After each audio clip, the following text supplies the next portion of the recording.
Hi everyone, welcome back to class. In our last class, we were able to simplify electron transport chain. If you have not checked that video out, I will urge you to please check out the video. The link is already in the description. Please check it out so that we'll be able to understand what we want to discuss today. For today's class, I'll try to do a quick recap of what electron transport chain is so that it will be a basis for what we want to discuss today, which is oxidative phosphorylation. In electron transport chain, we said what that is all about is that transportation of electron. Main thing needed in electron transport chain are the electron carriers, and which include the NADH and the FADH2. So the inner mitochondrial membrane, that is where we have our electron complexes, electron transport chain complexes. We have four complexes. We have complex 1, complex 2, complex 3, and complex 4. Still inside that space, the inner mitochondrial membrane, we also have the ubiquinone. Then we have cytochrome A, B, C. And in complex 1, the electron acceptor that we have, there are two.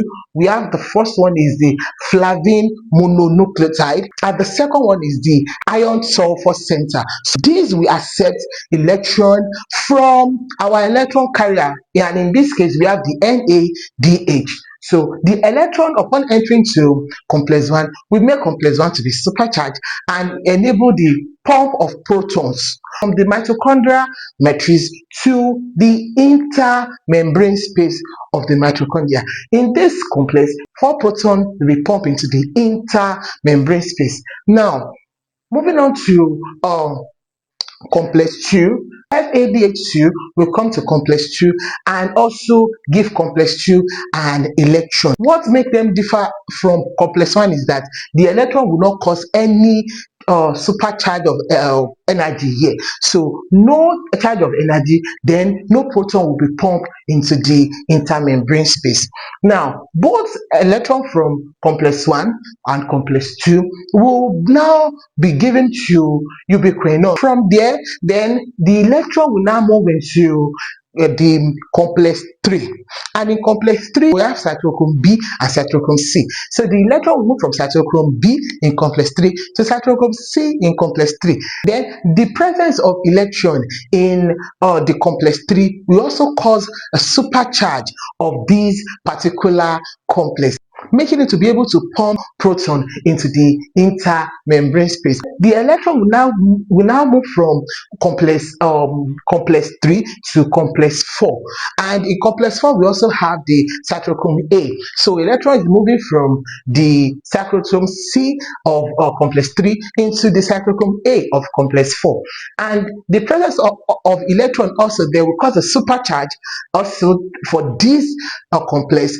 which will enable the pumping of proton from the mitochondrial matrix into the intermembrane space. So here 2 protons will be pumped into the intermembrane space. So in our intermembrane space now, we now have proton gradients, like accumulation of protons here. Now, from this complex 4, the final electron acceptor for electron transport chain is our oxygen molecule, and that is very important. The final electron acceptor is our oxygen molecule. So electron will now move from complex 4 to our oxygen, which will cause the breakdown of oxygen into 2 oxygen ions. So we have 2 oxygen ions there, and these 2 oxygen ions will now react with the protons that are in the mitochondrial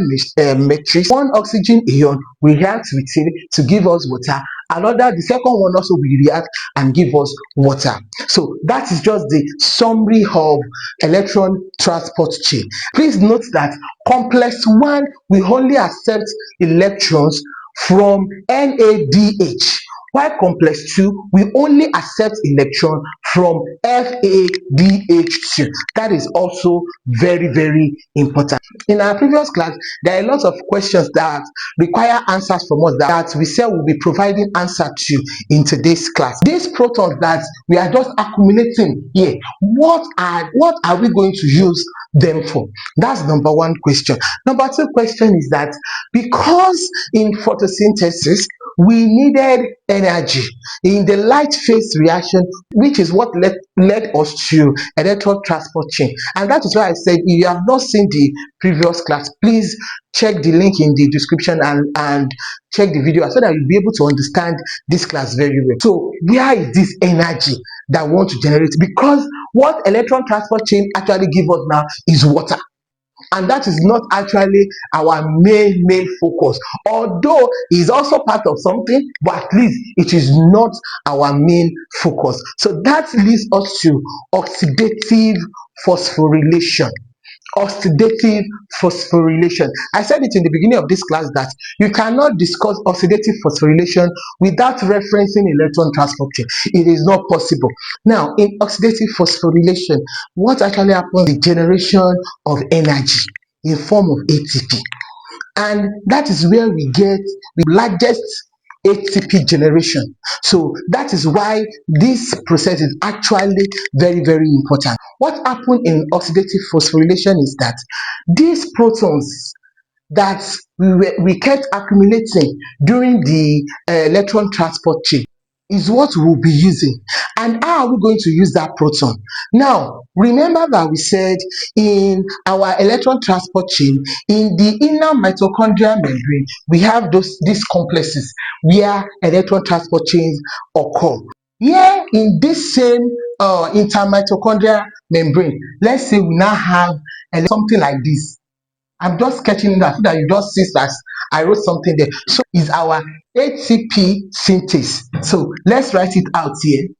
You know, our protons was being pumped from the mitochondrial matrix to the intermembrane space. So we are talking of proton gradient. So we have accumulation of protons here, but there are lesser protons here.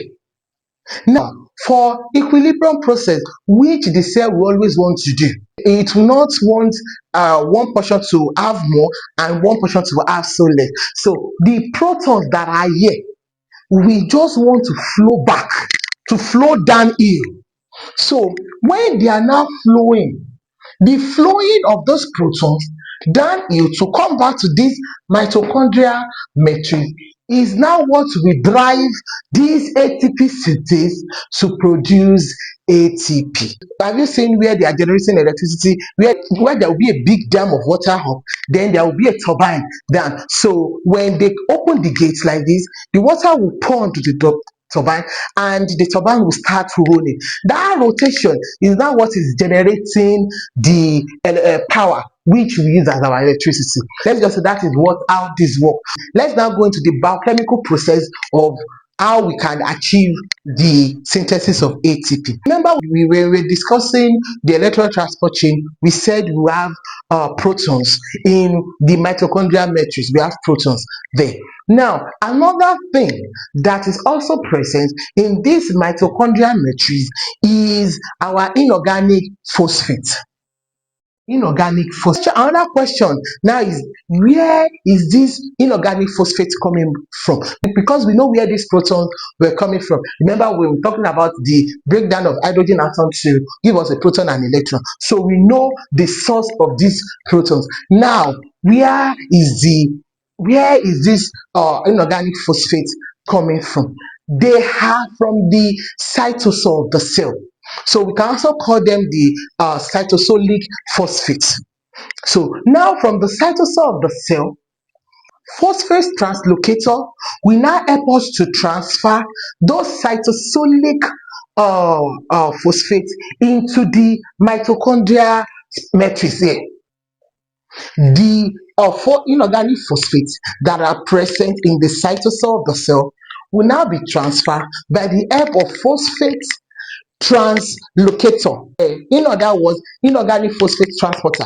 As this proton gradient is now coming downhill here, that is what drives ATP synthase. So ATP synthase will now catalyze the reaction of ADP and inorganic phosphate that is inside the mitochondrial matrix to now give us ATP, which is what we actually needed. Remember when we started in our previous class, we said we have two phases in photosynthesis. We have the light phase and the dark phase. And in the light phase, we said it gives us ATP. It also gives us NADPH, and that is what the dark phase will make use of to fix their carbon, because dark phase can also be called carbon fixation process. So, and that was what led us to electron transport chain, oxidative phosphorylation. And we said that in electron transport chain, everything will give us water, and that means we are getting two molecules of water. Then the proton pump that was generated during this electron transport chain is now what is being used in oxidative phosphorylation. And how does that work? The proton pump, by trying to flow downhill, maintaining equilibrium in the system, is what now drive ATP synthesis to now catalyzes reaction between ADP and inorganic phosphates that was transported into the mitochondrial matrix by our phosphate translocator, which will now eventually give us ATP. After we've gotten our ATP, the proton gradient that is flowing down here, these protons are actually coming back into this mitochondrial matrix, where they are ready for another pumping upon the availability of electron carriers, which are the NADH and the FADH2. And I said that FADH2 will only give electron to complex 2, while NADH will only give electron to complex 1. We also have electron acceptors, which are the flavine mononucleotide, and also we have the iron sulfur center. What is the importance of this pathway? The electron transport chain and oxidative phosphorylation. One, as we've explained now, you know that it is very important for the synthesis of ATP. And you know it is either in plants or in animal, ATP is the primary energy currency in the body. So this is very important, one, for ATP synthesis. Two, it is also important for the creation of proton gradients, and which will now eventually lead to ATP production. And this is the largest ATP production site. And finally, under the light reaction now, remember when we started, we said it has two photosystem 1 and photosystem 2. Photosystem 2 is the one where us to trap, which will trap our light. Photosystem 1 will now help in electron re-energizing, which will now give us NADPH. And you know we already have our ATP, so we now also have ATP. So these now are the two final products that we get from our light dependent phase or the light reaction, so which we will now be make use of by the dark reaction or the dark or the light independent phase to now fix carbon, which I also said they are also known as the carbon fixation. And that is what we'll be considering in our next class, dark phase of photosynthesis, which is also known as the carbon fixation stage or the Calvin Benson cycle. See you in the next class. Bye bye.